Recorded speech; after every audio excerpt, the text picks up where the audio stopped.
Here I was, 50 years old and in college, a significant life change I never intended. Life has a way of bouncing you around like a pinball when it takes the urge. I had a good job in middle management with a company that had employed me for nearly 30 years. Then the economy tanked and dragged us down with it. In 18 months, we had downsized by 60%. Suddenly, there was a surplus of older middle managers. And I was out. I saw it coming but didn't say anything to Kathy, my second wife, because I didn't want her to worry. She had her own problems. She owned a small real estate company. She did really well during the good years, but the last few had been a struggle. She averaged one sale every 2 months and told me that was a lot better than many of her competitors. When the axe fell, I wasn't surprised. The parachute wasn't gold, more like copper, but it was still more than I expected. I hung around until noon on my last day, mostly saying goodbye, until I couldn't take another handshake or hug. Despite being unemployed, we weren't in bad shape. The house was paid for, as were 2 of our cars, my motorcycle, and her sailboat. She grew up sailing, but I got queasy out of sight of land, so I didn't go with her much. Her friend Barb also loved to sail, so she had a sailing partner. It was at the marina on a nearby lake that I decided to surprise Kathy and take her to a nice lunch to soften the news. She had 3 showings that day, the most she had in months. She was bubbling the night before, saying, "Things are getting better, babe. I can feel it." She wasn't at the first house I checked, but I found her car at her most expensive listing, a 4,000s estate with an equestrian gym in the basement, a huge kitchen, and an Olympic-sized swimming pool. Her commission would be very nice. She turned her phone off when she was with a client, so I hadn't bothered to call. I eased the door open slowly so as not to disturb her. I just caught her eye and nodded my head, then waited outside. We had done it before. Counter, and Kathy, my beloved wife, was having a conversation with him. The guy was talking about the property and how impressed he was with it. She smiled back at him and continued to discuss the features of the house. He seemed very interested in making a decision and said he would definitely consider purchasing the place. I was so shocked I just stood there for a second, then took my phone out and started recording. I got some good video of the last part of the conversation. When I had enough, I let my rage explode. They still hadn't seen me, so I angled until I could come up behind him. Kathy wouldn't be able to see me over the counter. I grabbed his collar and yanked him over the island, hitting him as hard as I could, catching him on the ear, which caused him to bleed. "What the hell?" He managed to yell as he went down.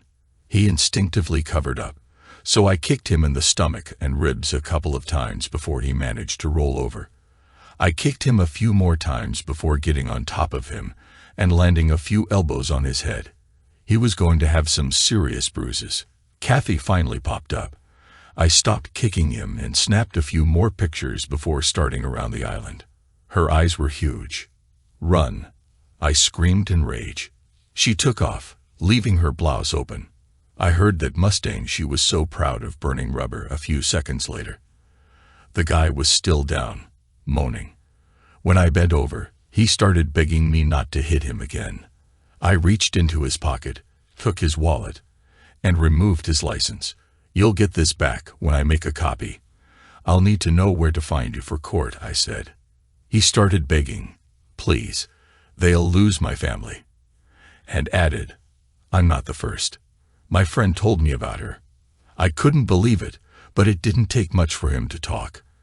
I got him to give me his friend's name, telling him that if he was lying, his wife would get a very interesting set of pictures. I never talked to her again except in court. She sent me a long letter that I let lie around for almost a year before I worked up enough interest to read it. She was sorry. She didn't mean to do it, and she did it to save her business. I stopped reading after the first page and threw it away, not caring what the next 6 pages were about.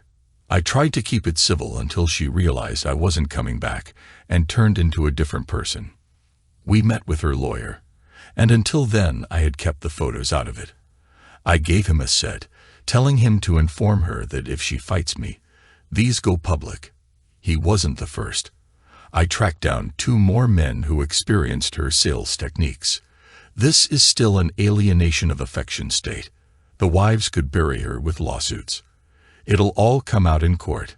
She'll most likely lose her real estate license, and if she doesn't, no one in this area would ever consider hiring her. The deal wasn't that bad. This was her only chance. I wanted a decision by the end of the day. He called back 5 minutes before the deadline. It was tough for her, but she really didn't have a choice. I would never live in my house again, so she had to buy me out or put it on the market. She nearly blew a gasket when I let her know that if it went up for sale, I refused to let her handle it. To top it off, she had to sell her sailboat and the Mustang to raise the money to buy my half. Despite keeping it quiet, rumors circulated, and she soon had a very hard time getting listings. Too bad. I moved away when the divorce was final. There was nothing holding me there. I found a nice place, a foreclosure. Thanks to Kathy, I knew a good bit about real estate and got a really good deal in a rural setting. It was a 3-bedroom house with 9 acres. There were several outbuildings, even a small barn. Way more than I needed, but such a good deal I couldn't resist. Besides, if I held it for a few years and decided to sell, I could probably make a nice profit. My employment counselor laid it out for me. This is an even tighter market than the one you moved away from, and your lack of a degree is holding you back. We have a program you should take advantage of. You've got enough credits from when you left college that you only need about 1.5 years to get your degree. It's been a while, so you'll have to audit a few classes, but you could still be done in less than 2 years. The program pays for the books and tuition, and you still get full benefits. What did I have to lose? I went to a community college that had a deal with a university where I could take their classes and still get a 4-year degree. One thing I liked was that half the students were older, either unemployed like me or going part-time to better their lives. I made a few friends. College is a target-rich environment, and I dated often, meeting people who were as young or younger than my 2 sons from my first marriage. I caught my ex-wife cheating too. Luckily, the boys were in their middle teens, and it didn't hurt as much as it would have when they were younger. She moved halfway across the country, and I only saw them during the summer and winter holidays, but we still had a good relationship. I was having a good time but wasn't looking for another life partner. Been there, done that twice. Done with it. I needed 1 more semester to get my degree, and was taking some fairly advanced classes. I was in a workshop designed to encourage small businesses. It would be good for me. I was leaning toward some type of franchise, as the idea of being my own boss appealed to me. We had gone over the material, and our final assignment was to create and market our own fictional business. Our instructor put together 2-person teams, trying to match people who were least likely to have anything in common, claiming it heightened creativity. My partner was a fashion major, about 20 years old, smart enough, but lacking any real-world experience. We eyed each other warily. I invited her and 3 other teams out to my house for a brainstorming session. The instructor encouraged it, saying it would expand our horizons. I ordered pizza, and we shared ideas until our heads hurt, but we still hadn't come up with anything of real merit, so we stopped trying. It was a Friday night, so we began drinking in earnest. I took the keys away. A couple of spouses showed up to pick up their less-than-sober partners, and I tried to get the rest situated. Gail, my partner, hadn't had a lot to drink, so she helped me. Between air mattresses, the fold-out couch, and the 2 spare bedrooms, we had everything situated, and we sat down for a second. While I was listening to her give me some fashion history, she said, "It's all about exposure and branding. You're probably old enough to remember members-only jackets. They were cheap and ill-made, but they made a fortune for somebody." I grimaced, trying to remember if I still had mine. And what about those shirts with the long tail? They were marketed toward tennis players, and were a complete flop. They were about to be discontinued until a professional golfer wore one that a friend had given him. Suddenly, they were very popular. She sighed. It's all about finding the right niche and a good marketing strategy. Combine it with an appealing product, and you're laughing all the way to the bank. I was eyeing Jamie and his girlfriend Alice as they snuggled together on the fold-out couch. He was an agribusiness major, and she was in the nursing program, both about 30 pounds overweight and clearly in love. Yeah, about the only group not targeted is rednecks. How does redneck chick sound? She said, giggling. We'd have to brand them, though. I was looking at his sweatshirt that said Aeropostale. How about a raccoon? She said, snorting with laughter. Alice had rolled over, and we could see her broad back. Yeah, and we could have a line of jeans called Lard Duds. We laughed back and forth for a while, until she went into her bedroom for the night. The first thing I thought of when I woke up was the conversation from the night before. I had our fake business idea. My administrative and marketing skills would complement her fashion savvy and production skills. I made a pot of coffee, and Gail helped me with breakfast. Soon the ones fit to eat a meal were up, while the others drank coffee and juice, moaning about their hangovers. I asked Gail to stay behind when everyone left and outline my idea. She grinned broadly. I've been thinking along the same lines. She designed a logo of a cute raccoon and showed it to me. I frowned. Something's missing. I got it. I yelled a few minutes later. She needs wings. After all, it's Air Raccoon. She agreed, making adjustments, and it looked much better. She designed the Lard Duds logo with the letters shaped like two large cheeks in pink. It would be small and on the right rear pocket. We had the design, the business plan, and the marketing strategy. It was time to implement. I thought the product had real possibilities. Gail had no money, but she had talent. She would be in charge of the actual manufacturing, while I could handle everything else. I asked her one night after we were done working, Gail, you know what would look better than the computer graphics? A real product. What do we need to accomplish that? She obviously had been thinking about it too. For the shirts and caps, we would need a professional programmable monogram machine. How much would that cost? I asked. Depending on the amount of thread it can handle and the speed it operates at, you could spend tens of thousands.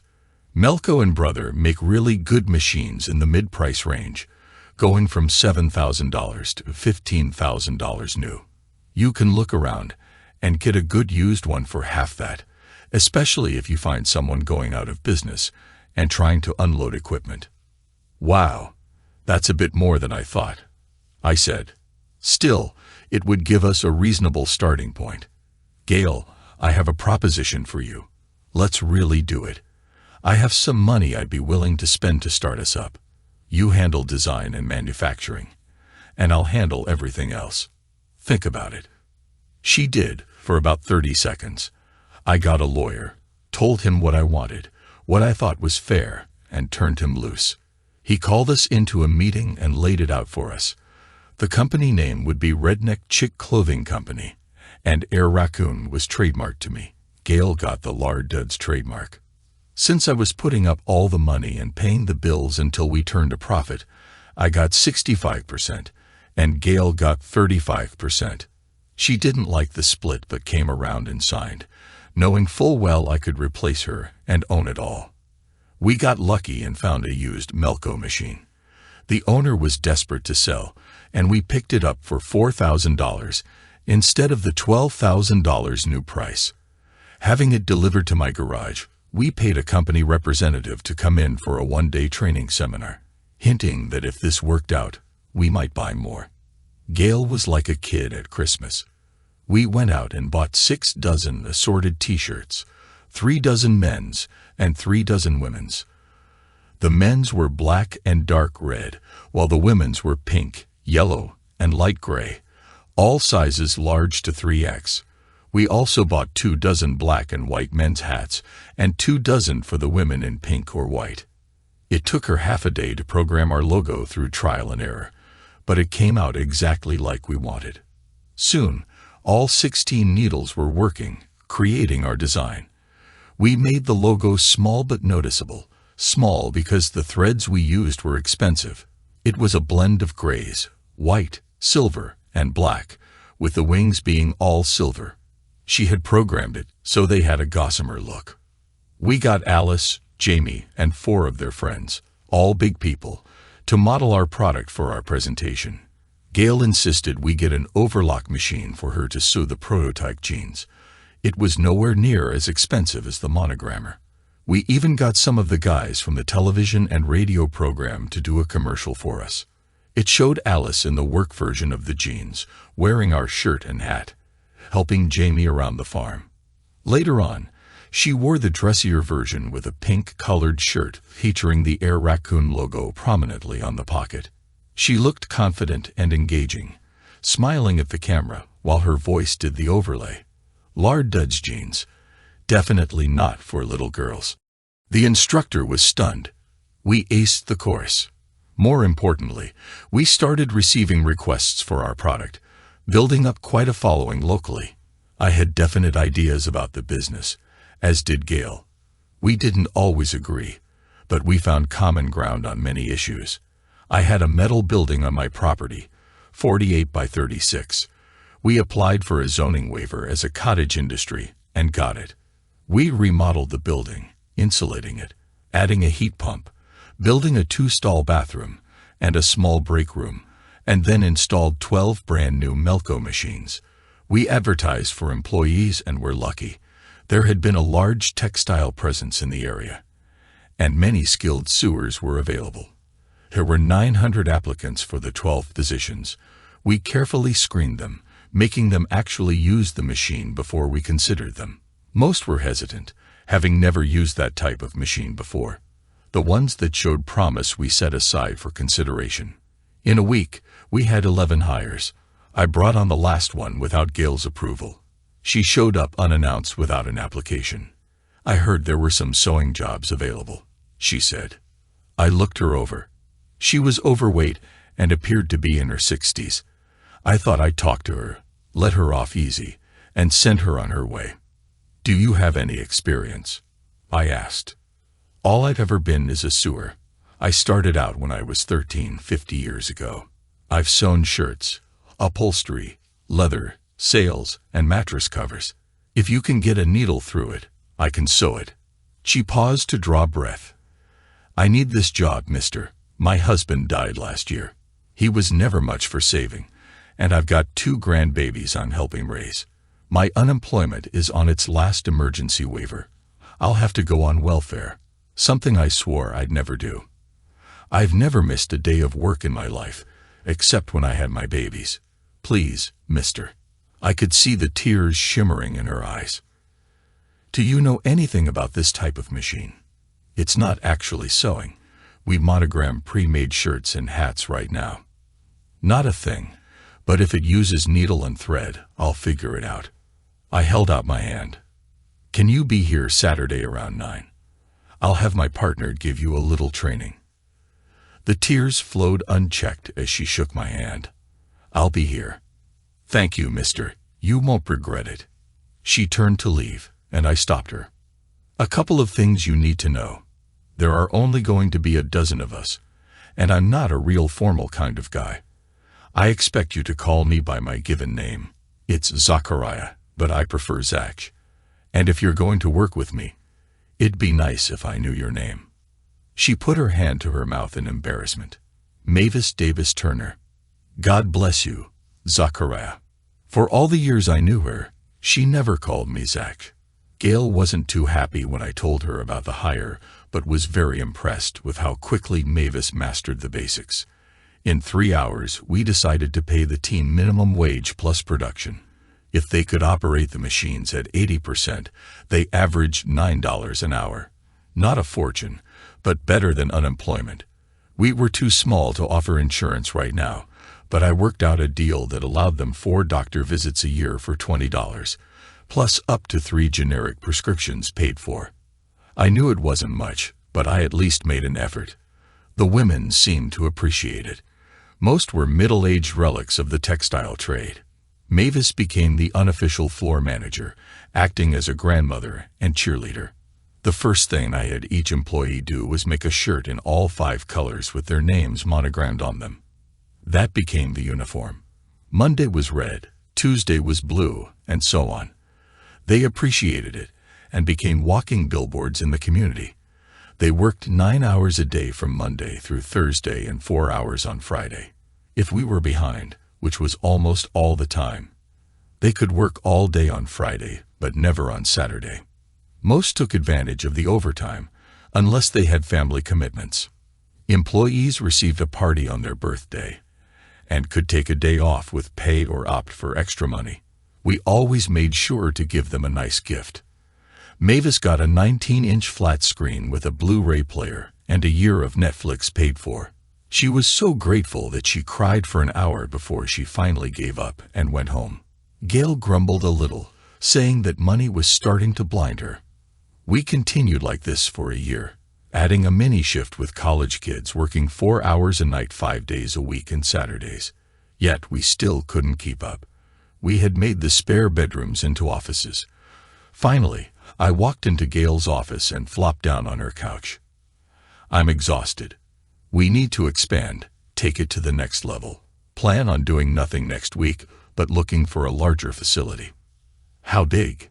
She asked, trying to keep the excitement out of her voice. I had been going over figures and projections for a month. Big enough to hold 100 machines minimum, plus room for you to add your jeans line. We may have to look at 2 buildings. She jumped over the desk and hugged me, scattering papers everywhere. She was never the neatest person.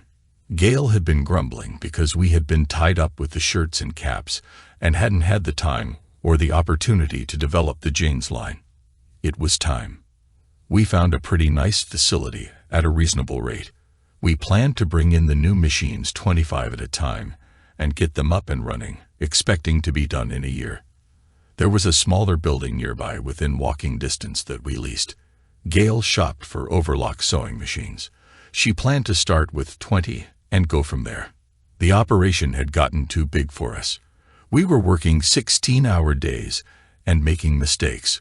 We needed a plant manager, a production manager, an office manager, an HR department, a controller, and an in-house accountant to keep costs under control.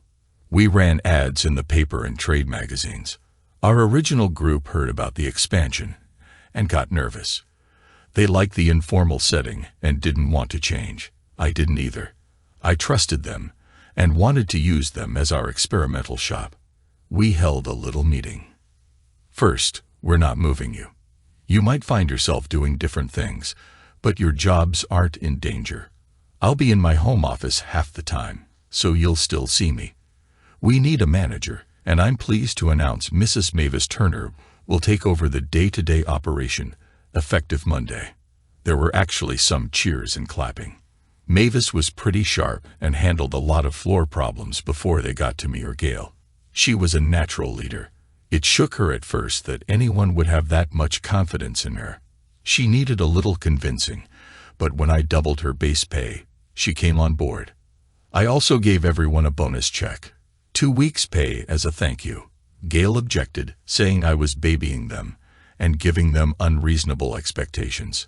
I'm investing in the future. You can't put too high a price on loyalty. Of the original 12, 10 are still with us. One had to quit when her husband got sick, and they moved, and the other just didn't work out. Every woman out there could unlock those doors, go to work alone, and still maintain her productivity. How many employers have that much trust in their people? You reap what you sow, Gail. Get it? I thought it was funny, but she hadn't smiled. We finally got our branding break from Mavis, of all people. Her great-nephew drove race cars and had just moved from ARCA to the Busch Series.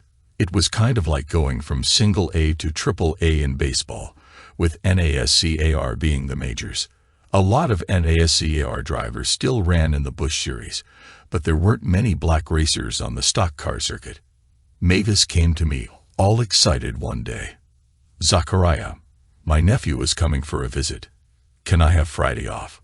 She had never asked for time off, so I had no problem granting it. I might bring him by. The girls have never met a real race car driver before. My ears perked up. What's more associated with racing than rednecks? Nothing. I saw a golden opportunity. I tell you what, Mavis, I'll give you the day off with pay if you'll bring him by at lunchtime. I'll spring for lunch for everybody if I can have a few minutes alone with him. That suited her just fine. I went back into the office and did a search. He was an excellent driver with a good record on and off the track. Married with one child, and I was pleased to see his wife was a little on the plus side. Mavis brought him in, bursting with pride. He was personable, had everyone smiling, posed for endless photos, and laughed and joked while he ate lunch, making a dozen dedicated fans that day. I finally got him alone in my office. How'd you get into racing? My dad was a shade tree mechanic who ran the dirt track, some as a driver. Pretty good too, but he liked making cars go fast more than driving them. I started out at 10, racing go-karts. When I was 15, I was driving on dirt tracks in little 4-cylinder cars. Not to brag, but I was good. I graduated to the ARCA series, and this season I'll be in the Busch series, running with the big dogs. Impressive resume. How do you think you'll do? If the sponsorship comes through, I should do all right. We're operating on a shoestring right now. I sat back and grinned. All right, let's stop dancing around. My company is in the same phase of life as you. Getting better, but not quite there yet. Send me some figures. Let me see how much it's going to cost us to paint a raccoon on your car. In the meantime, how about doing some ads for us? You and your wife. We'll pay you the going rate your popularity warrants as endorsers. If the sponsorship thing happens, we can work that into the contract. Think about it. Talk to your people, and let me know. Regardless, good luck on your season. I wasn't in over my head and knew it. We had gotten too big too fast. I dropped around to see my old professor, the one who started me on this path. He was happy to see me, and even had me come to one of his classes so he could tote me as one of his success stories. It was kind of embarrassing. Later, over coffee, I hit him with why I came. Is it true you're retiring after this semester? Yes, I'll miss it, but I put my time in. I'll take my retirement and look around, maybe do some consulting work. I grinned at him. No, you won't.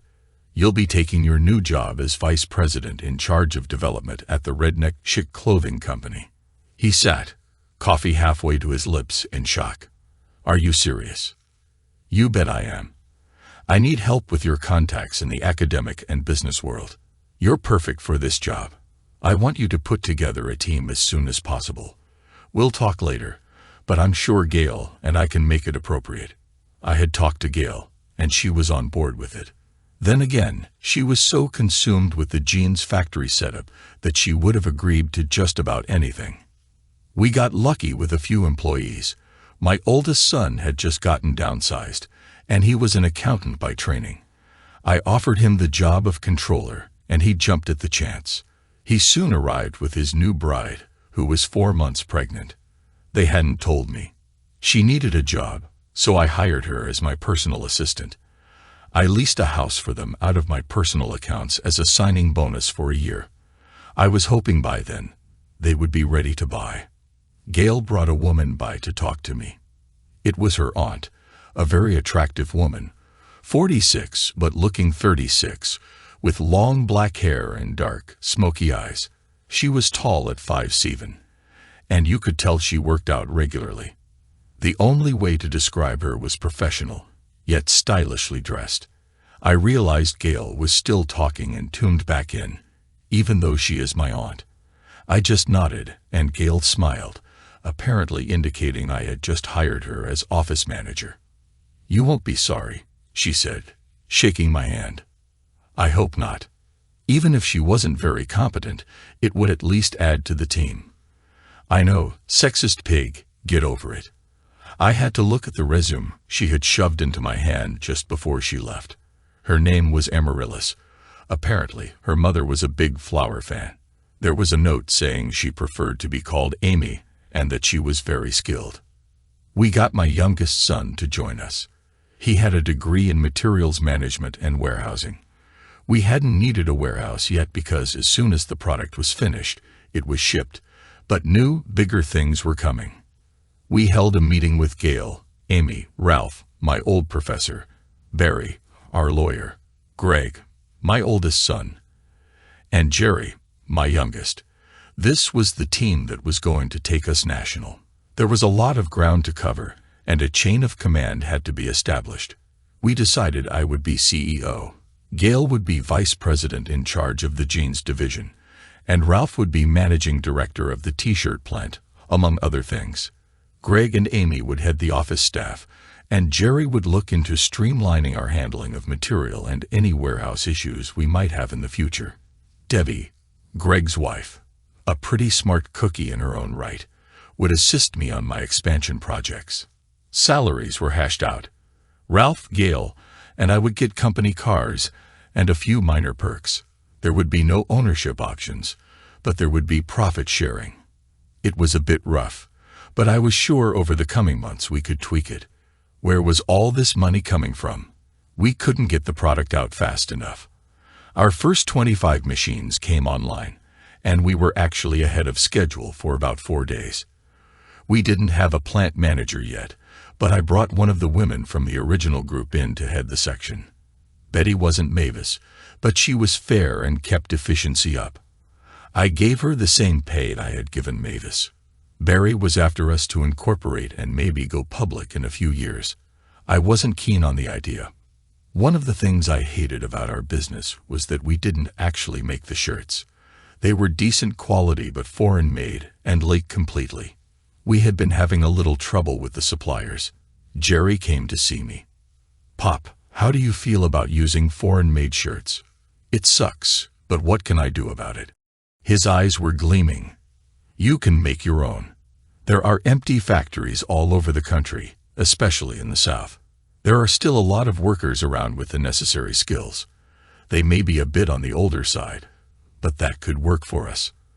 There are all kinds of government incentives to hire older workers. Think about it." I did, for about 30 seconds. "If I'm guessing right, you've got everything researched already. Get me a hard cost analysis, and we'll put it to a vote." We looked at the numbers.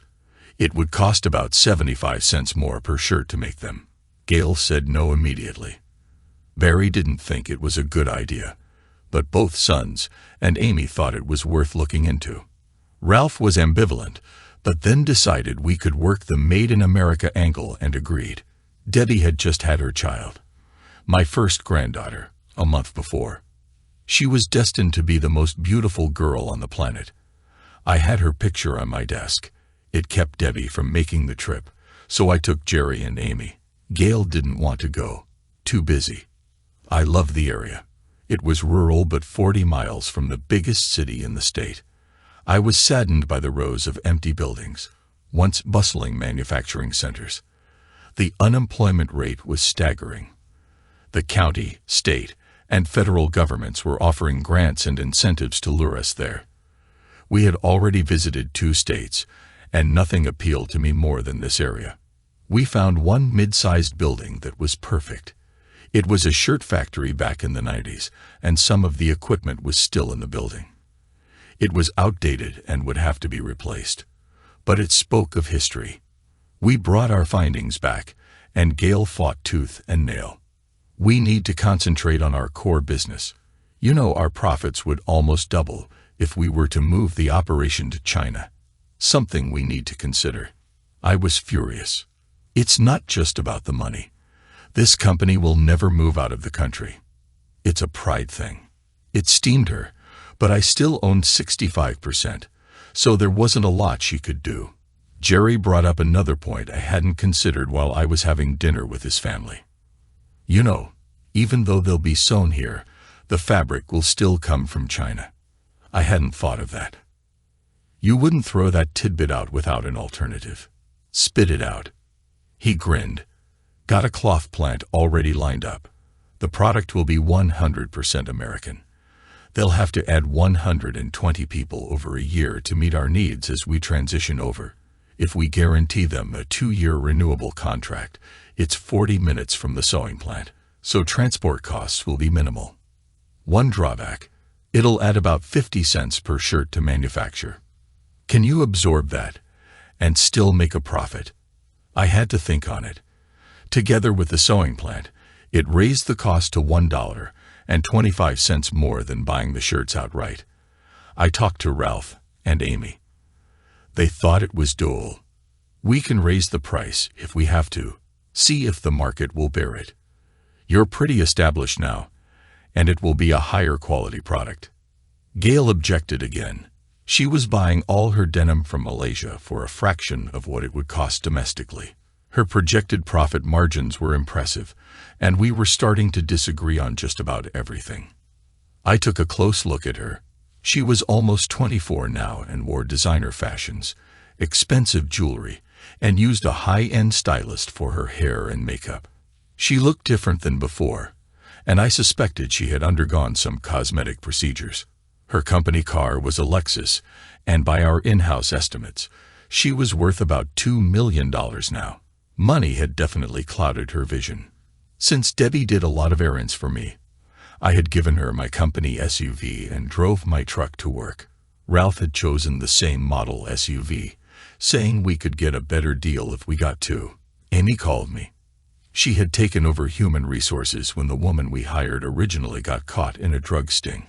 She was my age minus 53, and we didn't see that coming. Amy had the right training and degrees, so she was the logical choice. She had her hands full between the sewing plant, the jeans plant, and the monogramming operations. We now had 225 hourly workers and 40 salaried employees. It was time to get a health plan. She wanted me to come down to the sewing plant. She had been there for 6 weeks, staffing the plant and interviewing salary personnel. They were set to produce their first shirts the next week. They were still only half-staffed, but she was working on it as hard as she could. I arrived on Friday, planning to spend the weekend reviewing progress with Amy and watching the operation Monday. She picked me up at the airport, giving me a big hug and grinning. I sat and reflected as she drove. It had been 4 years since Kathy and I had split, and 3 years since we had started the company. I hadn't dated in almost 2 years, and hadn't had a romantic relationship even longer. It just never seemed to happen. I looked at Amy with appreciation. I needed to change that. She caught me looking at her and grinned. "What are you doing?"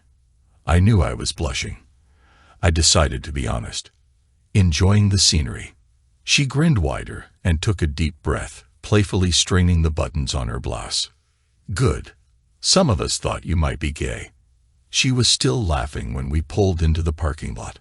It was filled with cars, and tents had been set up across the grounds. "What's going on?" "You'll see. Come on." She led me by the hand to the tent. I could see the grounds were covered with people of all ages, kids running everywhere, and cookers going in the back. I guessed now why she scheduled a mid-afternoon flight for me. Picking up a microphone, she called for everyone's attention. "Ladies and gentlemen, gather around.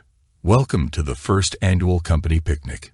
Now I want you to meet the man responsible for this get-together. Everyone, this is Zach Bivens, founder and CEO of the Redneck Chic Clothing Company, your boss." I looked around and saw my sons and family. Ralph, Barry, everyone but Gail. Everyone was clapping.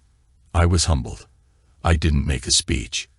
Instead, I made it a point to speak to each and every employee and their families, thanking them for coming to work for us.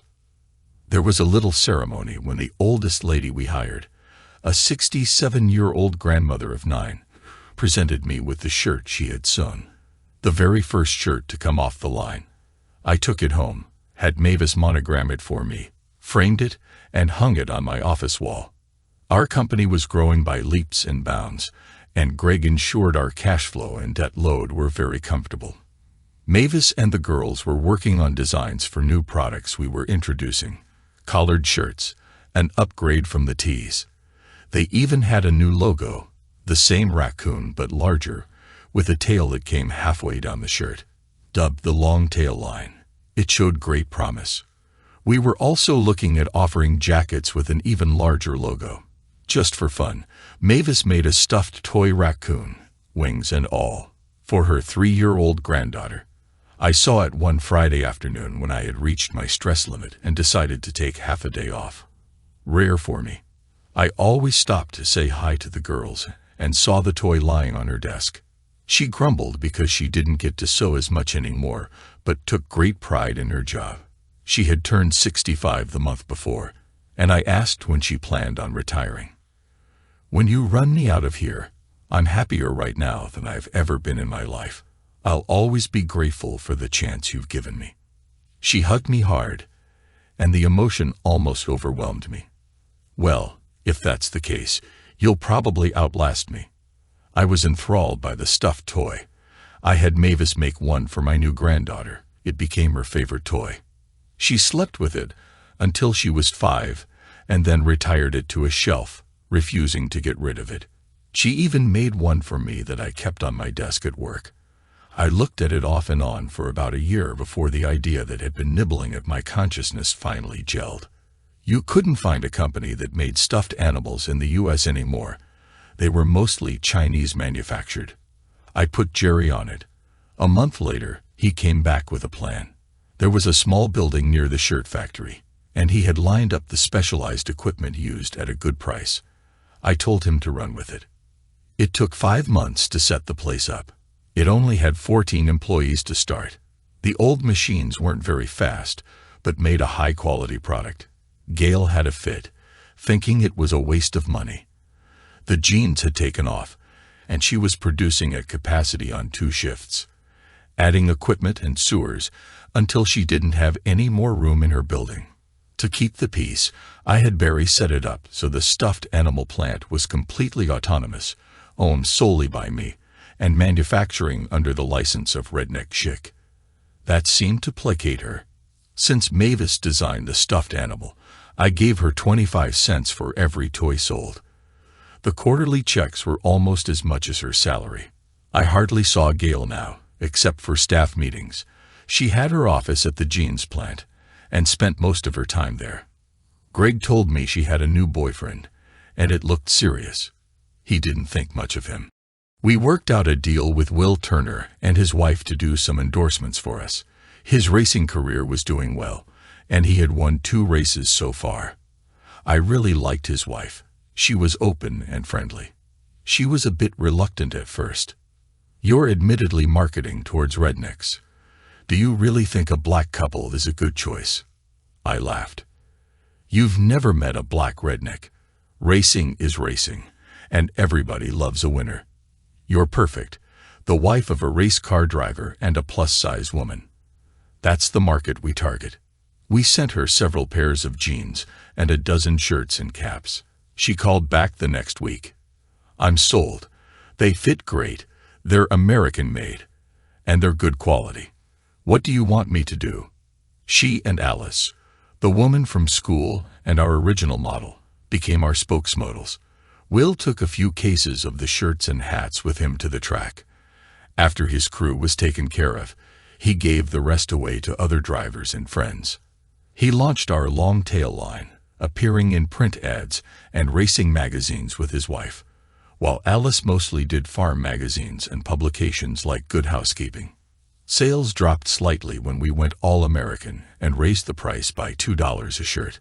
I went on the internet, on YouTube, and our website, and explained why the price went up. We showed group photos of all our plants. Then I apologized for the price increase, explaining why. I said something that became a catchphrase for a lot of people. "How much is your country worth to you?" Sales picked back up and kept growing. The little stuffed raccoons became really hot. I got Amy, Will, Mary Alice, and Debbie to accompany us down to the animal factory, as it got dubbed. We rented a little trailer and stuffed it with raccoons. We went to the sewing factory and the cloth plant, giving each employee an animal. Then we went back, loaded up again, and made trips to local hospitals, giving each sick child one.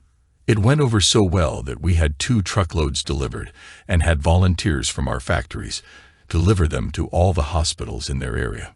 We usually kept a low profile, But ESPN was doing segments on up-and-coming stars, and they caught up to Will as he was handing out the animals and signing autographs at a hospital. They dubbed him the Raccoon Fairy, a nickname the other drivers teased him about mercilessly. He even had one of the stuffed raccoons sitting on his dashboard, and people got to see it every time the dashcam was used. You wouldn't believe how expensive even a partial sponsorship in the Busch Series is. It took us a long time to decide to do it, but the rewards were tremendous. The raccoon really did get painted on his hood, which gave him a huge fan base among children. He always had a box or two of the stuffed animals around to give out to fans, young and old alike. The stuffed animals became a fad, and the little factory couldn't keep up. So we bought more machines and doubled production. Our company was outgrowing us again, and I was back to 16-hour days, no social life to speak of, and a lot of stress. It came to a head when I collapsed after a week of less than 4 hours of sleep each night. My doctor gave me a hard time. You need to exercise and relax. What good is being rich to you if you're dead? I have some words I want you to integrate into your vocabulary. Exercise, relaxation, delegation. You're working your way up to a heart attack or stroke if you keep going. The boys, Debbie and Jerry's girlfriend, Maria, were in the room with me later. Ralph, Barry, and Amy were waiting to get in. I had a feeling Maria was prime daughter-in-law material, and about all Jerry could get out while she was around was "yes, dear." I loved it. Debbie and Maria raked me over the coals. Debbie told me I needed to live at least long enough to meet my grandson, due in 6.5 months.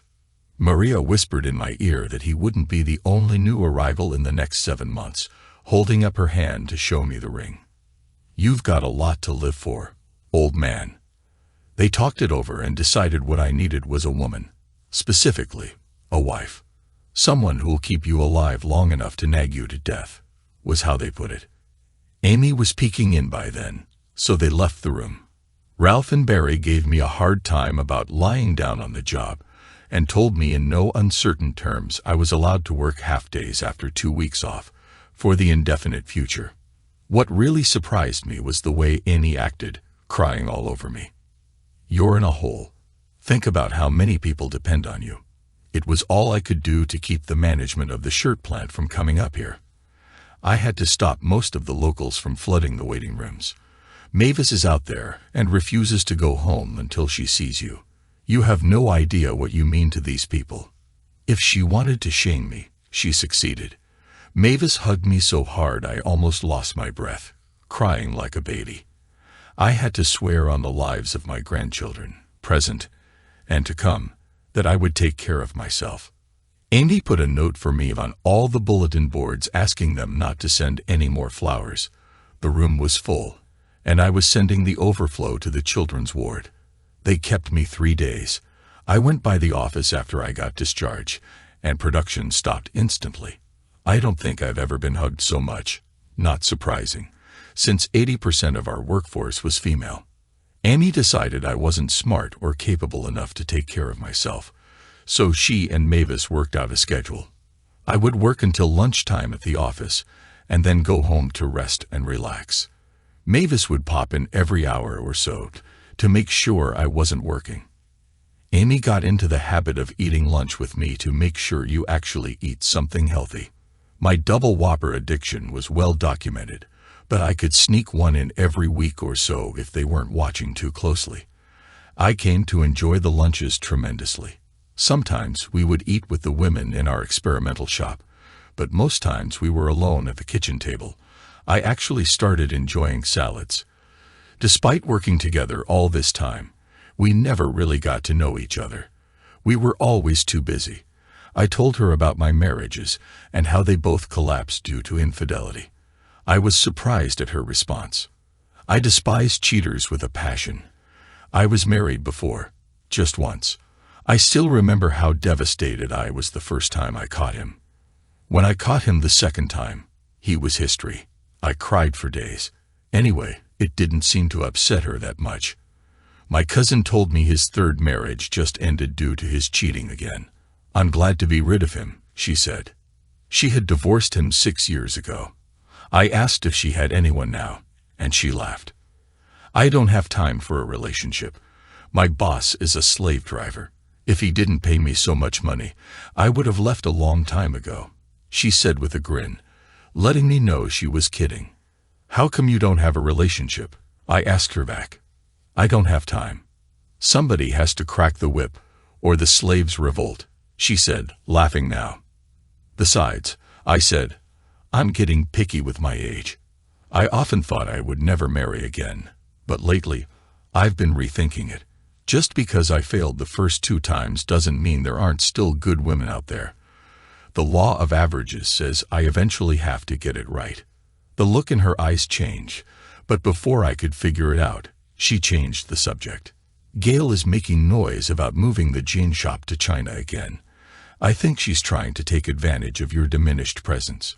She spends a lot more time at the main office, and I know she has lunch with Barry once a week. There's not really much she can do because she's a minority owner, I replied. She's engaged now. I don't think much of him. I grunted. Why would she want to move? Is the money really that important? She has to be worth a few million now. She feels frustrated, Zach. Remember, she wanted to be a fashion designer, but for the last few years, she's had to be a business owner. And that came first. Plus, she has always held a bit of resentment towards you for not going 50-50ths when you set up the business. I was surprised. When I had Barry help me set up the business structure, Barry suggested only 25%. I came up with the concept, the name of the company, and all the money. She helped, but a lot of the groundwork was done by me. I was generous, giving her 35%. Part of the deal was she handled designs, something she hasn't done much of. Maybe it's time to part ways. Amy looked surprised. Gail was her niece after all. I don't think that's a good idea. She needs your guidance. To be honest, I don't think she would do nearly as well on her own. I grunted, just talking. But tell her to relay this message. No company of mine is going to China or anywhere else. We're making good money. 300 Americans directly depend on us for their livelihood. That doesn't even account for the jobs of suppliers that we use. Tell her that. But if she pushes it, you need to do what's best for the company. She was holding my hand by then, and I was surprised how good it felt. She realized what she was doing and released her grip, sliding back a bit. We promoted Jerry to help handle day-to-day operations. Ralph took over some of my duties. Since I was on half-days and couldn't keep Debbie busy, she became his assistant. I knew something was off when Greg called and told me he wanted me to come by for lunch Sunday. Maria and Debbie were both getting heavier. Debbie was 7.5 months along, and Maria, 5.5. The Bivens clan was really starting to band together. Maria, of course, had come to work with us. She was invaluable with our Hispanic workers. She was the floor manager in charge of 25 workers, and her production was always higher than the other 3 sections, a source of great pride to her. It was a solemn meal. I held out for as long as I could. All right, what the hell has got you guys looking like somebody ran over your dog? Somebody better start talking. The girls got up and left, leaving me with the boys.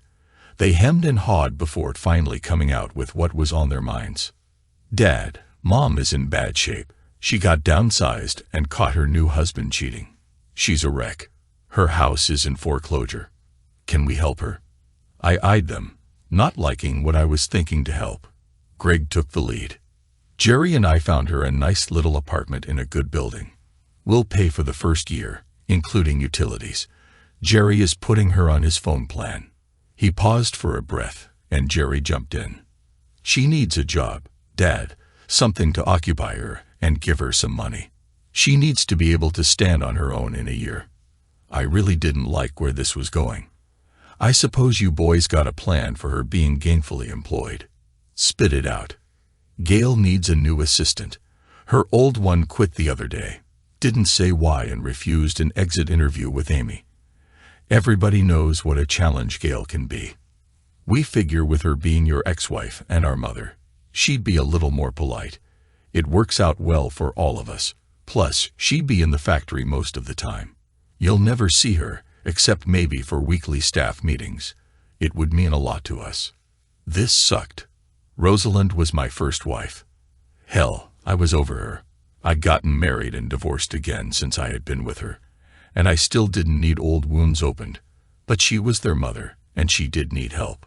They were literally holding their breath. All right. She is your mother. But you guys need to keep her away from me, else I will ensure she is out and back on the streets. So we'll go along with the deal for now, but I want to make sure she understands that and stays away from me. They were both smiling. You got it, Hop. You won't even know she's here. The girls came in and hugged me. We knew you would go along. You're a good man, Maria said, smiling that bright smile. It was easy to see why Jerry loved her so much. Debbie whispered in my ear, "Thank you, thank you, thank you." At one point, they wanted to move her in with us. We both knew how that would end. Debbie didn't like Rosalind much, never had, and never bothered to hide it. It made me love her more. I told Amy about it at lunch Tuesday. She didn't seem pleased. Are you sure about this? I don't think you need any more stress in your life right now. They'll make the best of it. She is the mother of my children, after all. I'll still have to put up with her. Besides, I gave her to Gail. It's not like she's on the gravy train. She'll earn every dime she gets.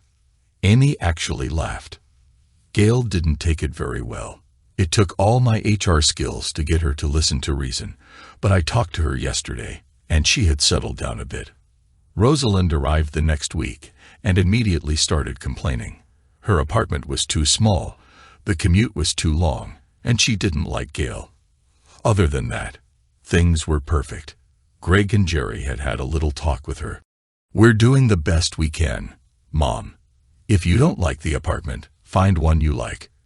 Just know, if you do move out of here, you have to pay your own rent. Gail can be abrasive, we know, but we're hoping you'll be a good influence on her. If it bothers you too much, feel free to find another job. We'll help you look. That shut her up. She knew she couldn't find another job that paid as well, and the thought of paying her own living expenses didn't sit well. I saw her for the first time 2 weeks later at our weekly meeting. She had put on a few pounds, her hair was shorter and a different color, but she still had those striking blue eyes. She spoke first. "Zach, how are you?" "Oh, I'm just fine, Rose. How have you been?" I saw her eyes tighten. She had never liked me calling her Rose. She took 2 deep breaths to relax. "I've seen better days. Thank you for your help. I appreciate it, and I know the boys do. So how do you like being a business owner?" "Quite a bit different from what we envisioned all those years ago. Then again, I didn't expect to have a crowd of grandkids either. I can't wait to see our grandsons." I actually smiled. Maybe she'd changed. Before I could answer, Amy came over and put her hand on my arm. Something went on between them. Some mental tension I couldn't quite understand. I wasn't sure I wanted to. "Time to start the meeting, Zach. Don't let it run too long. I want to try that new Mexican place on 5th for lunch." Rosalind sat, and I saw her tense up. I tried to diffuse the situation. "She's right. Time to get down to business. I'll talk to you Sunday over lunch at Jerry's house." When I said that, Amy gripped my arm a lot tighter. I don't think she realized it. Now, being a man, I am, of course, clueless when it comes to women, but experience had taught me a little. Was Amy jealous? Why would she be? Definitely food for thought. She caught me looking at her a few times over lunch. "What? Do I have food on my blouse?" "No. I have a few questions. Mostly non-business. We still contribute to the GU Center, don't we? If we do, can you get me 2 tickets to see Jersey Boys? I've always wanted to see it, and this is supposed to be the best touring company in America." She thought for a minute. "I'm sure I could arrange something." "Great. Now for a business question. If I take, say, an employee as a date, what kind of trouble could I get in?" She stopped eating and stared at me with a concerned expression on her face. I wouldn't advise it. If you have a relationship with an employee and it ends badly, you could open yourself up to all kinds of litigation. Don't fish in the company pond. Zach. I tried my best to look sad. Too bad. I was really hoping you'd go with me. I know how much you enjoy musicals. Never mind. Then, she actually choked on her tea. When she recovered, she saw me grinning. Ha! What's going to happen is you will pick me up at 6, and we're going to a really nice restaurant that I will pick. Then, strictly as two officers of a corporation that helps fund the center, we will attend the performance just to show our support. This will be a public relations function for your business, and will in no way be considered a date. Do you understand? So, I take it that's a yes. Of course. Now eat your lunch, and if you touch that salt shaker, I'll be hard-pressed to applaud Friday with a broken hand. I sent her flowers Friday morning. The card read, "In appreciation of a loyal employee. Strictly business, of course." Debbie got wind of the flowers and was in my office within 45 minutes. "So, Amy? Flowers? You romantic dog." I tried to brush it off. "Just a gesture of appreciation. Don't make a big deal out of it." She was about to say something when Maria came charging into the office. She looked at Debbie, who nodded. Then she turned to me, grinning. "Well, Pop, just thought I'd tell you, don't try to get hold of her. She took a half-day of vacation. So did I. So did Maria. We're all going for a spa treatment followed by a little shopping. You better appreciate this." I held up my hands. "Now, just a minute." Maria cut me off. "Give it up, Pop. I shouldn't tell you this, but she's had feelings for you for about a year. She nearly collapsed when you got sick. Men really are clueless, and I've seen you look at her when she's not looking. You want her just as bad." Debbie jumped back in. "Don't you dare screw this up. If you do, lunch will be served very cold on Sunday. Whether you know it or not, you need her, and she needs you. We could use a new mother-in-law. The one we have now is not that great." I gave up. "Anything else I need to know?" Maria looked at her watch. "Yeah. Greg and Jerry will be by in about 20 minutes to take you shopping. When was the last time you got a new suit? Come on, Pop. You'll like the results. And I know you plan to drive your truck. Vig, no. The limo will pick you up at 6. Good thing you're rich. This date is going to cost you a bundle. You're welcome. Dan. Parents are so hard to raise, aren't they?" she said, trying to hold in the laughter. "Yes, but they're so cute at that age, aren't they?" Greg and Jerry caught the last of the conversation, and my office rang with laughter from everyone but me. I just glowered. "Give it up, Pop. Make life easy on all of us. Now let's get you a new suit that actually looks like it came from this decade." I sat in the back of the limo, feeling like a 15-year-old being driven by his mom to his first date. I was way out of practice. Normally a pretty self-possessed person, I felt completely out of my element. I had never been to her house and admired the groomed lawn and carefully placed flower beds. It looked neat, attractive, and beautiful. When she opened the door, I knew I should have said something, but all I could do was gawk. She wore a perfect little black dress that was conservative yet classy. It molded to her figure elegantly, and her hair was styled perfectly. She let me squirm for a couple of minutes before blushing. "For God's sake, Zach, say something." Knowing honesty was the best policy, I finally managed to blur out, "You're so beautiful." She flushed deeply, then giggled. "Thank you. I'm glad to know the efforts of your daughters-in-law weren't in vain. I feel like a princess." I finally recovered. "They just got upgraded in the will. I'll say it again. You're beautiful. Now, princess, your carriage awaits." She wrapped a shawl over her shoulders and linked her arm through mine, and we were off. We went to the new Thai restaurant near the center. Amy loved spicy food, as did I, but my stomach didn't. She ordered 2 sample platters, one spicy and one mild. She gave me small bites occasionally, and as I wiped my brow, I wondered how she could stand it. We were a block away from the venue, and it was a warm night, so we strolled over. I was getting very used to the feel of her hand on my arm. The performance was very good. We were in a box, some of the best seats in the house. Her hand was in mine, and I don't think she let go the whole performance. "Thank you so much for tonight. I really loved the show," she said. "I was sad to see it end too," I admitted. She stopped dead on the sidewalk. "Who said it was over? I plan on keeping you out past your bedtime. If you're very nice and very lucky, I may tuck you in." I flushed red again, and she laughed. Boy, did I like that sound. She gave an address to the driver, and in due course, he delivered us to a club that catered to our age. They had a Beatles tribute band playing. Quite good. They even wore the suits and had the iconic hairstyles. "Order us a pitcher of something light, darling," she said. "Excuse me for just a second while I powder my nose." She came back 5 minutes later, her hair down for the first time I had ever seen it. I couldn't believe how long it was. We sipped our drinks and listened to the band while she seemed a bit restless in her seat. I wasn't great at dancing, but I wanted to please her. Want to dance. I got up before she dragged me onto the floor. For the first time in my life, I understood the expression, poetry in motion. As foolish as I felt, the slow dances made up for it. She moved close to me, and her heels put her at the perfect height. We took breaks occasionally, so I could catch my breath. She took pity on my condition, and just danced the slow ones for a while. A friend and her husband stopped by to say hello.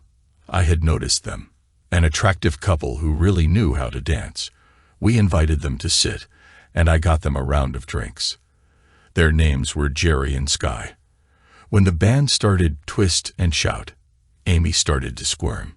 Sky was complaining about some ankle pain and didn't want to move for a while, so I got Jerry's attention. "Would you do me a favor and dance with Amy? I'm recovering from a health issue, and Sky wants to sit this one out." Amy looked at me, and I nodded. They were on the floor in a second. I watched her enjoying herself, happy that she was having fun. They stayed on the floor for 2 more fast songs, but when a slow one started, they came back to us. "Thank you. Most men I'm with get jealous if I dance with others," she said. "They're your friends. I'm still learning, and Jerry's a great dancer. I want you to enjoy yourself." I paused. "But if he had been a stranger, I would expect you to say no. If you're with me, you're with me. Understand?" She giggled in my ear. "I'm with you, honey." Well, that could be interpreted in many ways. We had coffee with them when the club closed, and I praised their dancing skills. Sky smiled and handed me a card.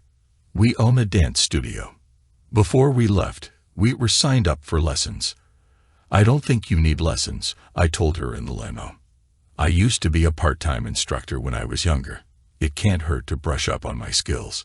Plus, if you're with the same partner all the time, it makes you both better. It'll get you in shape, and it beats the heck out of bowling." I didn't mess things up on the way home. After I walked her to her door, I got several very nice goodnight kisses. It was enough for now. Of course, I got the 3rd-degree sundae before Rose arrived. There were a lot of ooh and ah from the girls. The guys just wanted to know if I had a good time.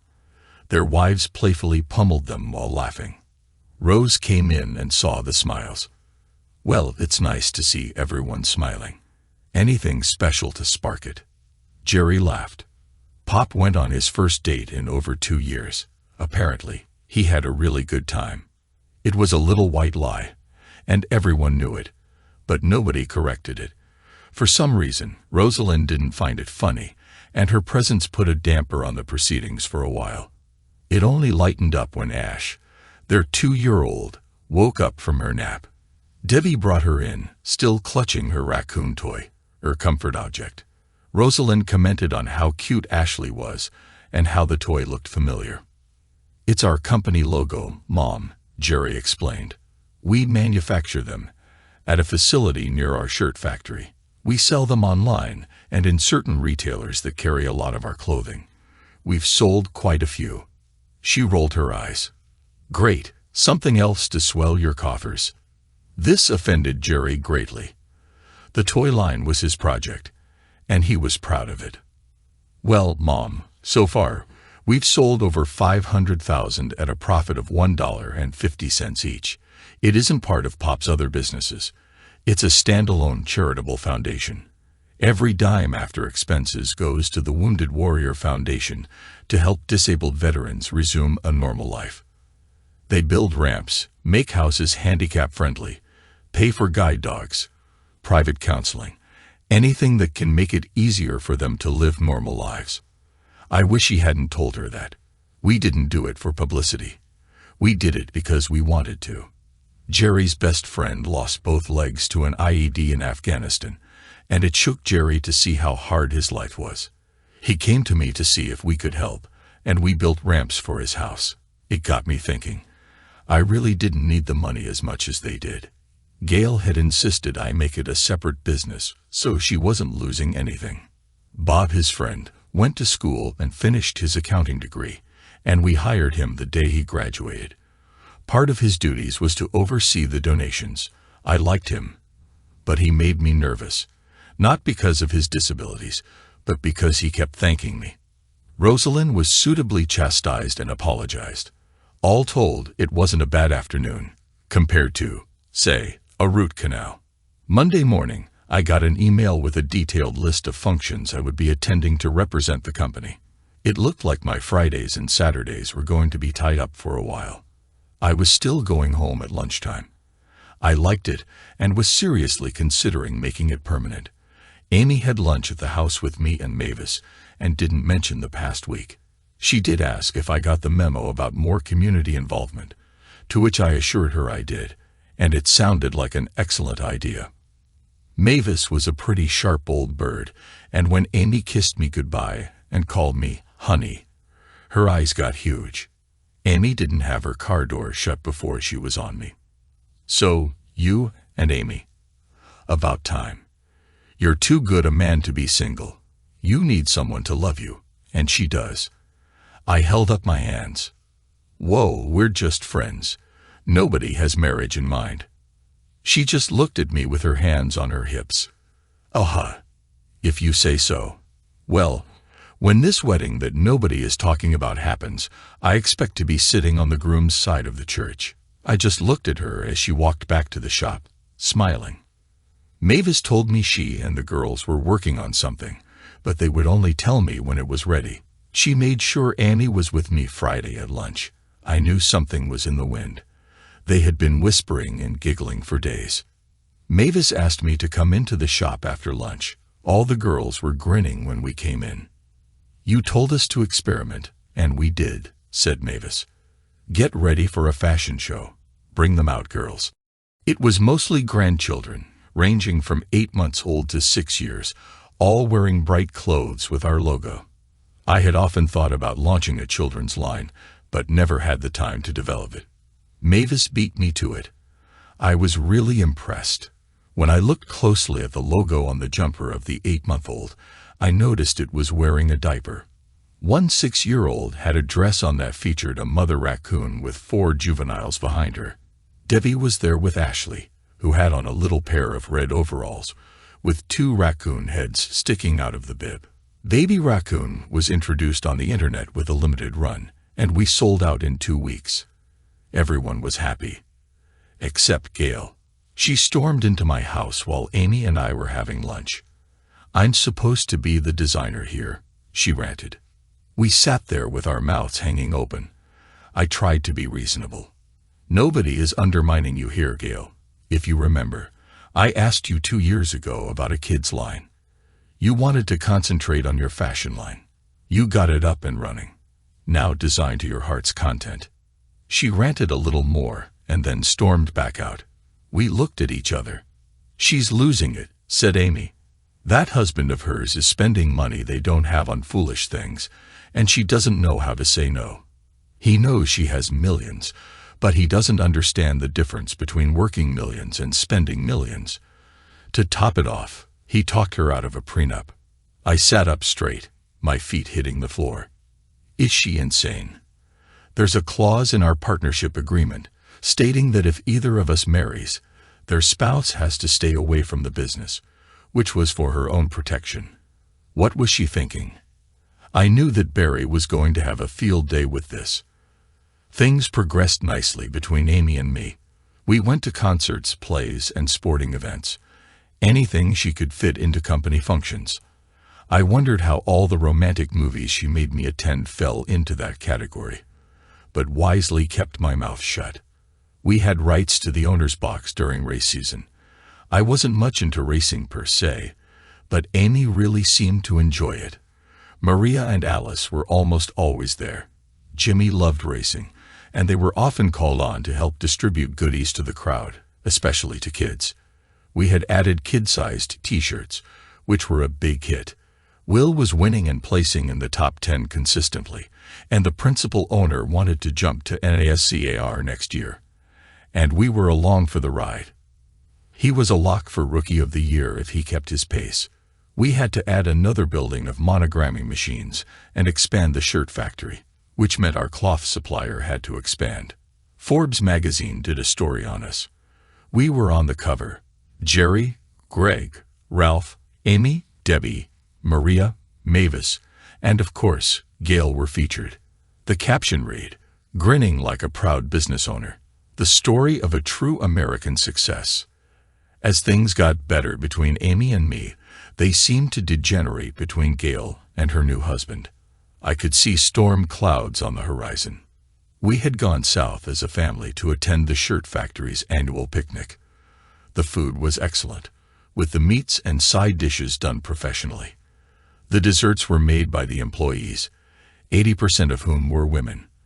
The competition was fierce, with desserts divided into categories: cakes, pies, cookies, brownies, and another for anything stray that didn't fit anywhere else, like refrigerated items. First prize in each category was $100, second $50, third $25, and the overall winner received $250. And bragging rights, priceless. I knew better than to be on the panel of judges, so we invited the local mayor and county commissioners and pressed them into being judges, along with a half-dozen employees chosen at random. We enjoyed the games for the children. Ashley was old enough to participate for the first time. Horse shows, badminton, and other games were played by the adults. It took 3 hours during the festivities to judge the desserts, and the winners were announced at the end of the night. The cash was awarded, and the grand prize was a coconut cake made with freshly shredded coconut. The woman in her 40s cried with joy. And they all got their pictures in the local papers along with the politicians. Of course, there were more pictures of the event highlighting local people. There was a couple of Amy and me goofing around. In the first, I had just shoved a piece of coconut cake into her mouth, smearing the icing all over her face. In the second, they captured her playful revenge as she leaned in to give me a big kiss while rubbing icing all over my face. The photo identified us as the principal owner of the company and his wife. The kids got a real kick out of it. I got a surprise when we went to check into our hotel. We had gone straight from the plane to the event, and when we got our key cards, they handed one to me and one to Amy, with the same number. Before I could object, she thanked the clerk and hurried me off while the kids snickered. I got tired of waiting. If it were up to you, you wouldn't make a move until we were in walkers. Now be quiet, and don't screw this up. It had been a long, dry spell. As I mentioned before, Amy tried to catch me up in one night. I was 55, and she only got 2 performances out of me. 3 if you count the one that happened at 6:00 a.m. I was glad she made me take those dance lessons. It got me into better shape. Both my former wives were pale shadows compared to Amy. I had never had a partner so invested in our relationship like she was. At 50, she was still trim and beautiful. She made me wait in the living room of our suite while she changed. I wasn't sure why it took so long. She finally emerged in a stylish outfit that accentuated her figure and high heels. She twirled, enjoying the sight of my surprised expression. "Do you like this on me?" By the time I regained my ability to speak, she was sitting close to me.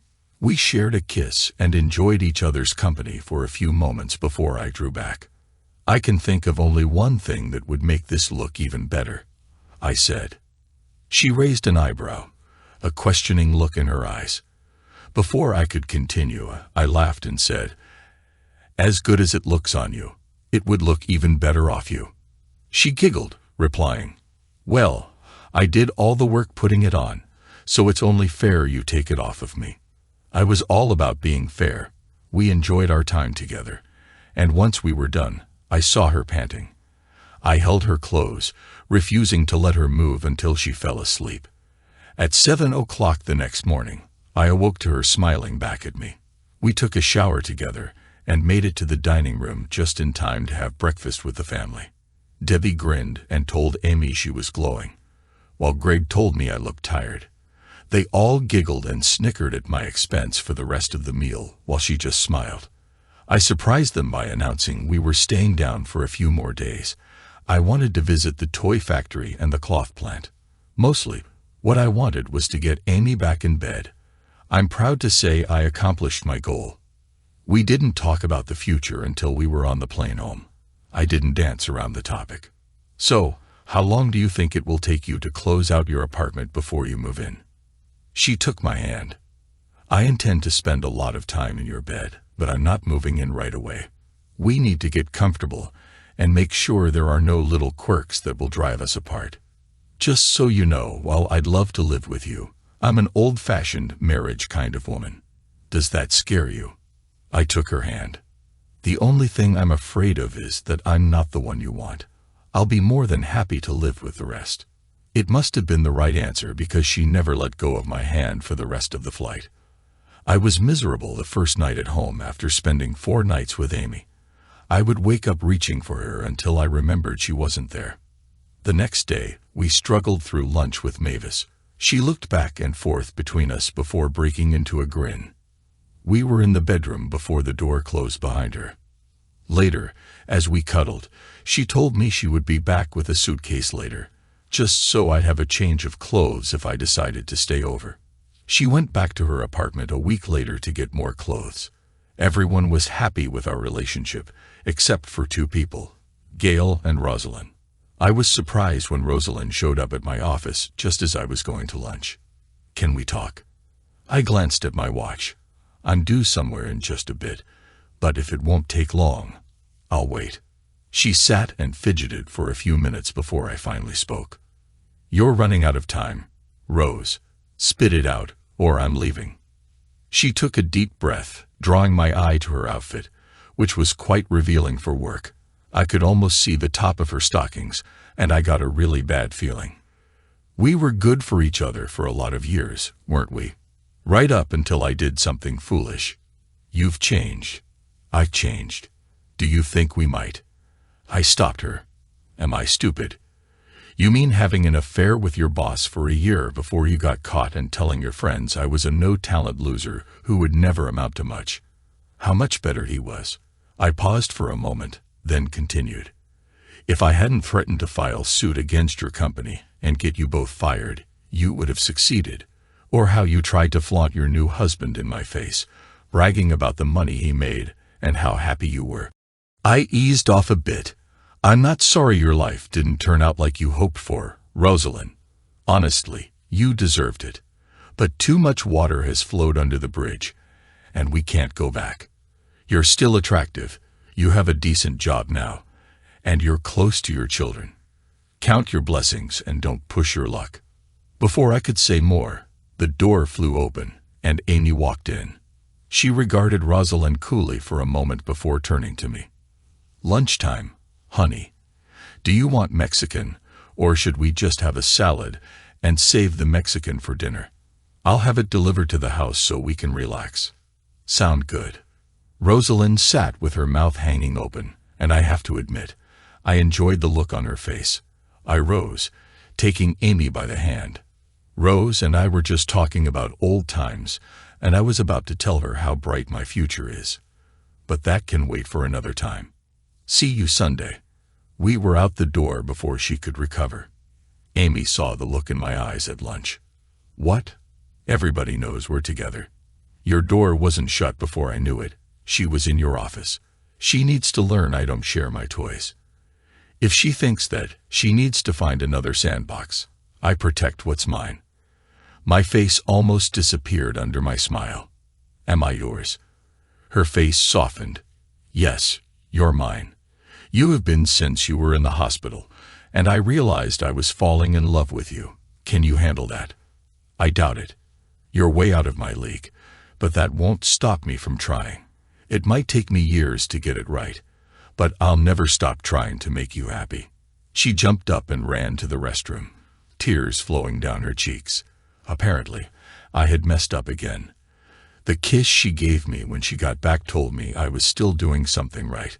I was seriously looking for the perfect ring while she was talking about changing drapes and carpets. I told her anything she wanted was fine with me as long as she left my office alone. She was happy, and I was very happy.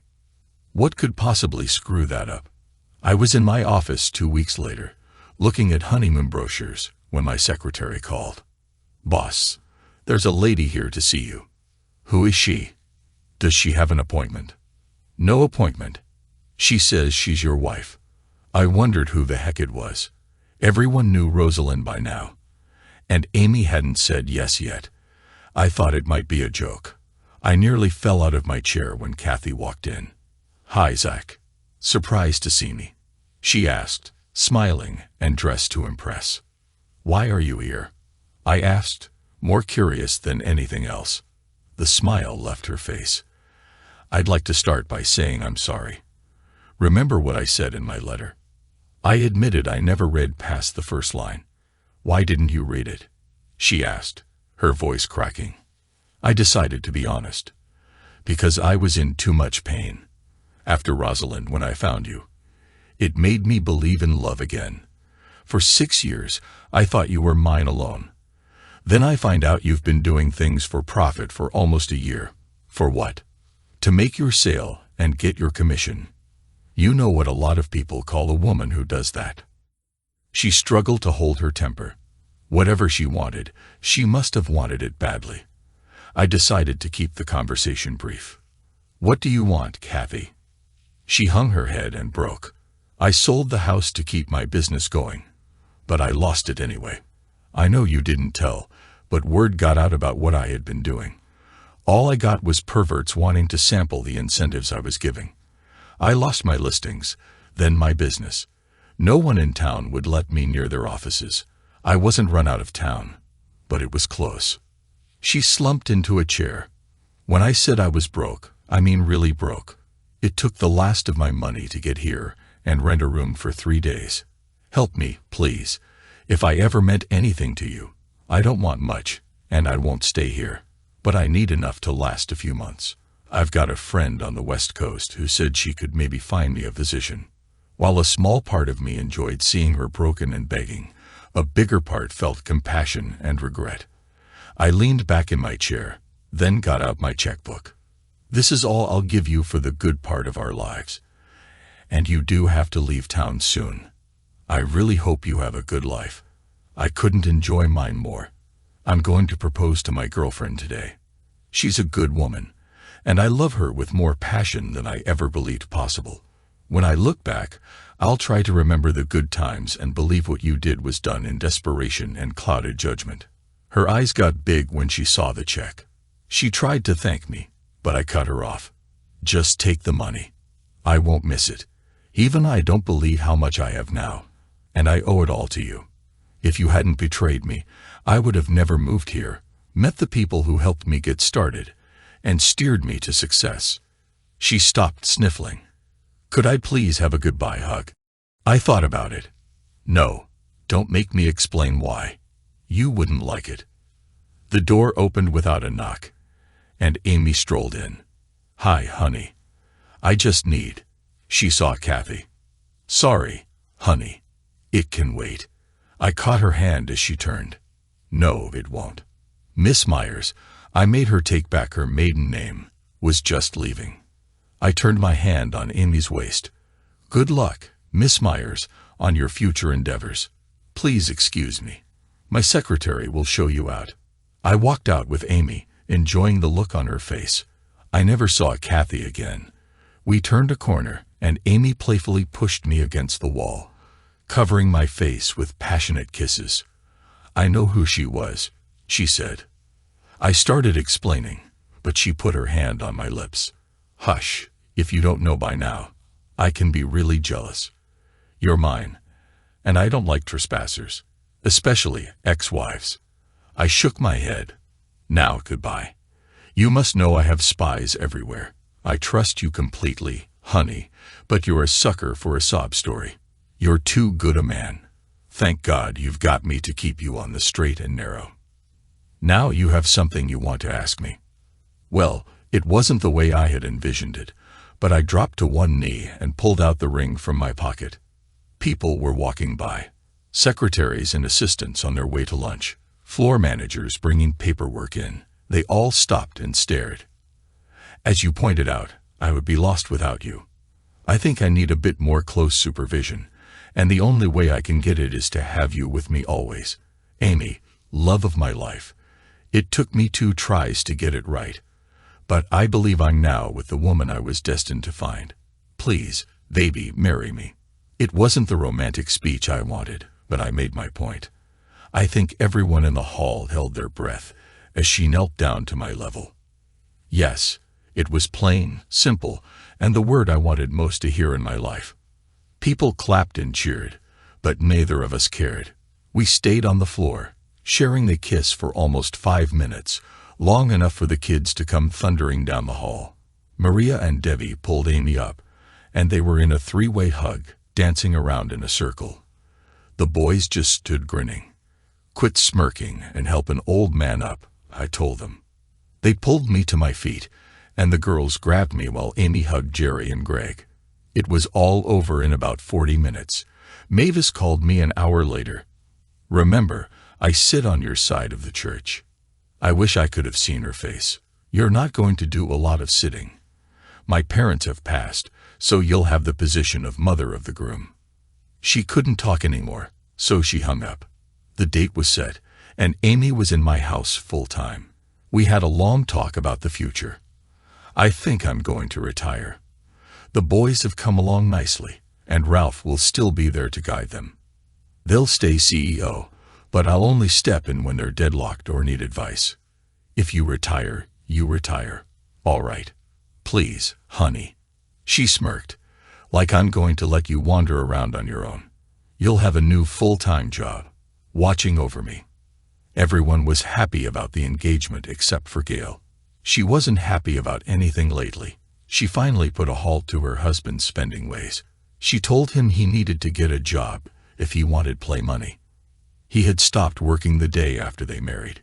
He went into a rage and left, pulling every dime he could get his hands on from their accounts. Then he sued for divorce, wanting alimony and half her part of the company.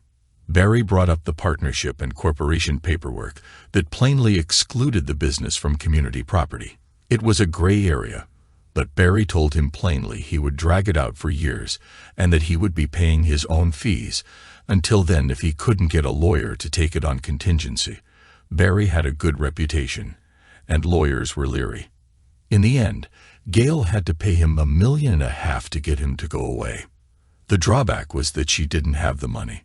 She came out to the house and had lunch with Amy and me. I want out of the company. I want to take the Jen's company and the brand. The rest you'll own free and clear. Can we work something out? Amy and I talked it over. She said it wasn't her call, but I reminded her that we were going to be life partners and that every decision we made from here on would affect both of us. We talked to Barry, who got an independent company to come in and value the business. In the end, we split the company as she wanted. She got the Jen's company and retained the Lard Duds label. I had to pay her $2 million cash to buy out the rest of her stake. Amy tried to convince her to stay with us, but she was adamant. I've learned a lot. It's time for me to move on and follow my own vision. As soon as the ink was dry, she closed the factory and moved the business to China. The locals were devastated. When I found out, I was furious, but there was nothing I could do about her decision. What I could do was buy the equipment and restart it under another name. Amy came up with our new logo, Living Large, with 2 big L's in red on the pocket. We sent out memos and went on our website and YouTube to explain the change. We didn't criticize Gail and didn't say where she went, but word got out regardless. She did well for about 3 years before selling the company to a Chinese syndicate and opening her own design house in Leh. Everyone in the company knew I rewarded innovation and paid for designs. Maria came to me with an idea, and I got her together with Mavis, and magic happened again. Maria had a bunch of 10 to 16-year-old nephews and cousins who had some ideas about our clothing. "Why don't you have designs with skulls or chains?" said one. They called Amy and me into the experimental shop. Mavis was 70 by now and had decided to retire at the end of the year. This was her last effort for the company. Maria had the kids who inspired her idea model for the new punk raccoon line. It wasn't the cute, cuddly logo everyone was familiar with. The raccoon had black, bat-like wings and red eyes, with the wings outlined in silver to give them a skeletal look. We started with hoodies and t-shirts, giving out samples to the first models to get the look out into the community. We married, and I met Amy's son for the first time. He had just graduated college, and of course, we brought him in. It was a family business, after all. Greg took him under his wing, and Jerry helped. Rosalind met a man, and things turned serious. Before we knew it, she was married and moved away. Although the boys would never admit it, they were relieved. Our Sunday dinners developed into quite a gathering. Amy and I didn't work anymore, except for a monthly board meeting. Our honeymoon was a cruise, and we liked it so much we made it an annual event, dragging along the grandkids to give the parents a much-needed break. It's been a good life so far. Oh, and Mavis did retire, for 6 months. Then she called me up. "You know who Ozzy Osbourne is?" she asked. What an odd question from a 70-year-old woman. "Yes, Mavis, I do." "Good, because I'm about to quote him. Retirement sucks. When can I come back to work?" "Just as soon as you can walk through the door." She's still going strong.